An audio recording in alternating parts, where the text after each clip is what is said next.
business of scandal that I feel like it was sometimes hard for the press and Democrats and ethical people to look in any one place for long. But Jared Kushner was doing what Jared Kushner was doing the whole time. Are you surprised that it didn't get attention before this?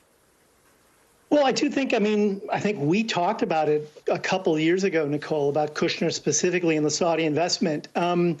It's, I think the issue with Jared Kushner is that he is so ignorant and unschooled that people to some degree expected him to be harmless.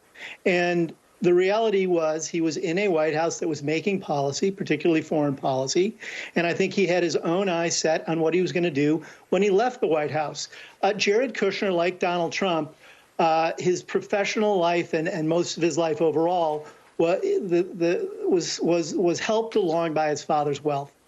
He has never really achieved very much on his own. And then suddenly he leaves the White House, a man with absolutely no hardball investment experience. When people invest $1 billion like they did with Steve Mnuchin, or $2 billion like they did with Jared Kushner, they expect to see a track record because they want a return on their money. Jared Kushner is not somebody any well-heeled, savvy investor is going to give that kind of money to unless they think there's other things to be gained from outside of an investment return. They already knew from his time in the White House that the Trump White House had overridden Congress's opposition to a Saudi arms deal. The Trump White House soft-pedaled pressing the Saudis on Jamal Khashoggi's murder. So there were clearly possible quid pro quos while he was in the White House. He's now, after leaving the White House, he gets this windfall of investment money, I think because the Saudis were placing their bets on the possibility that Donald Trump might come into the White House again, and they'd have an easy mark in Jared Kushner. I think there's a money trail that can be followed there, as you've asked. There's possibly a communications trail. I think it should cloud anything Kushner does for the campaign, Trump's campaign.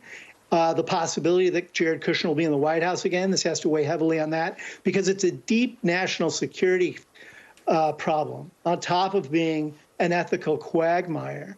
And as Congressman Garcia mentioned, it's more than passing strange that the GOP is intent on tarring Hunter Biden with some of these allegations when the proof, or at least the evidence, of stuff that's much more problematic with Jared Kushner hasn't been equally probed.